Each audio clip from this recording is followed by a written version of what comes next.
Now, the role of development finance institutions has expanded in the past decade, with larger amounts of capital being raised. However, during the COVID-19 pandemic, they faced a bigger role in funding struggling businesses as well as entrepreneurs.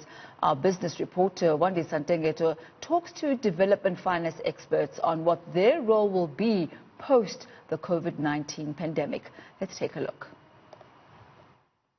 Development finance is considered an important tool to help emerging economies like South Africa recover from the impact of COVID-19. Researchers say this lifeline is essential in reducing further job losses and preserving livelihoods. Already, South Africa has turned to the New Development Bank, the International Monetary Fund, and the World Bank for 20 billion rand to purchase medical supplies. One development finance expert says there's enough money to go around. We like to work in partnership with the local banks because we are not there to take away the lunch. What we try to do basically is we recognize that in those countries there is quite a lot of foreign currency which is available, which is normally placed in financial institutions in Europe or the US. And of course, DFIs, generally speaking, they are not deposit takers. So if we want to finance anything, we have to go into the capital markets. Some of the leading development finance institutions are based in first world countries.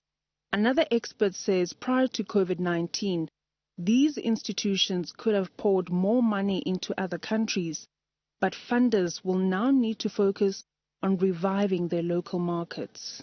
Right now, we don't see any signs of lessening of DFC interest in putting money into markets and helping with the COVID recovery. But I wonder also, medium term, even the most developed countries are going to be focused on their own economic recovery.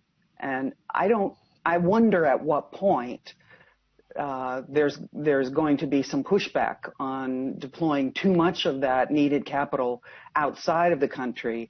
It's not easy sailing for development finance institutions, especially with the global crisis that has seen economies come to a standstill.